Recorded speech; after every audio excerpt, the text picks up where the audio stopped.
Mimi sina demu. Sina mahusiano na sina dhambi ya uongo. Okay. Kwa sababu ni vitu ambavyo vinakutaka hudanganya ndio uwe navyo. Unamfuata demu, unamuuliza unalipwa shingapi kwa mwezi? Anakuambia 100,000. Mademu wadanganyagi sana kama wanaume, na siku wakidanganya ni rahisi kukamatika, maana sisi ndio walimu wao. Yaani sawa sawa umwajiri mtu kazi ambayo ushawahi kuifanya. Hata siku akikwambia biashara ni ngumu, kumuelewa mpaka aje na fakti za kutosha. Sasa kuna siku demo alijichanganya akataka kudanganya. Aliulizwa unakaa chumba cha shingapi? Wakati huo anakaa chumba cha 30,000. Akaona hapa ndo pa kupigia hela. Nitakuwa napewa hela ya kulipa kodi, nafanya mambo yangu mengine. Akasema nakaa kwenye chumba cha 100,000. Jamaa akasema basi sawa. Ina maana patakuwa ni pazuri. Hatutakuwa tunaenda tena kukutania guest. Si unajua mimi napenda sana kuheshimisha. Ndio maana hata pale tunapokutaniaga panakuwa ni pazuri. Nitakuwa nakuja kwako.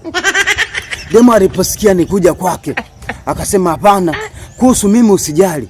Kwanza mapenzi ni uchafu. Tutafanyia popote, hata kwenye makaburi kama wakinondoni. Umenipata sijui.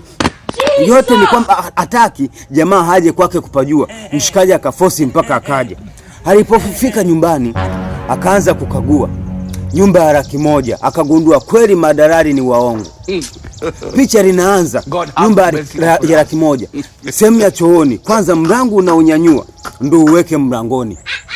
Nyumba ya 100,000 ina rangi 7 kama kinyonga, kiasi kwamba ukiwa unaongea video call hivi ukajitikisa kidogo unabadilika rangi. Nyumba ya 100,000 sehemu ya juu kama singboard kuna maturubai kama msiba. Na hivi mshawahi kujiuliza kwamba kwa nini ukiwa unatongoza mnakuaga peke yenu wawili, kiasi kwamba hata kama ulikuwa na rafiki yako anakuacha peke yako? Ni kwamba hataki kushiriki, ni kwamba kinachofuata hapo ni uongo, na yeye hataki kushiriki kwenye dhambi zenu.